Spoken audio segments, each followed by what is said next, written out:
It is said a beauty is a woman you notice. Petulla Ebony Rohrbaugh was a true American beauty. A stunning woman who traveled the country as a catalog model, immortalized by her work. But these pretty pictures are a far cry from how she died and the abuse she endured as a child, making her live her adult life in the most unconventional way. In her own words, Petulla Ebony Rohrbaugh once wrote, "I'm just a girl with a story too big to tell." I think everything goes in a circle. I think if you bless people, you will be blessed. As a child, Petulla grew up in foster care in Montana. In the first home, a local minister abused her. Many times, Petulla would take her siblings' abuse so they would be spared. She was mentally damaged, suffering from post-traumatic stress disorder. Her family says she married a man 20 years older who continued the abuse, forcing her to live a life of hopping trains across the country. I like the stars for my roof, and clouds and sunshine. She would go to the woods and live off the land for weeks at a time. Her family called this her therapy.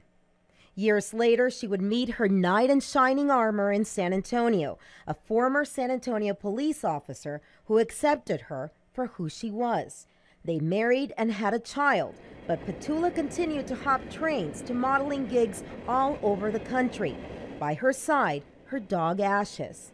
Unkept and tired, Petulla was still noticed. Across the country, articles and even a documentary were done about her just months before she died. The way I live, when it's really good, it's really, really good. And when it's bad, it's really, really, really bad.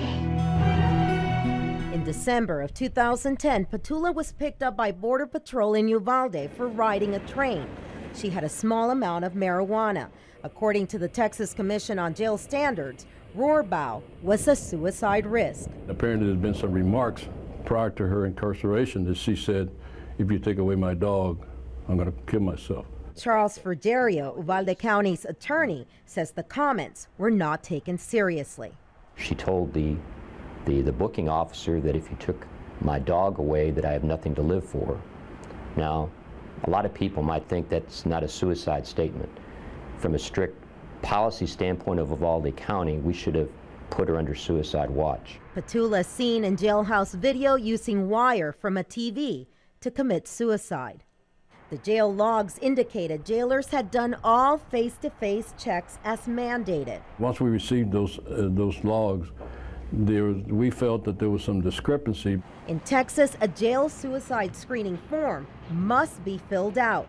In Rohrbaugh's case, the commission says it wasn't done. There was one termination. There was total retraining for all the correction officers.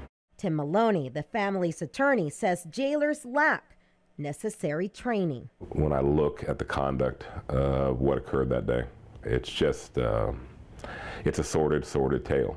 Rohrbaugh's family is now suing the Uvalde jail and the jailers in federal court. For her children and her husband, this is how they will remember Petulla, as one of a kind. I think you get what you give. That's my religion. Yami Virgen, Fox News at 9.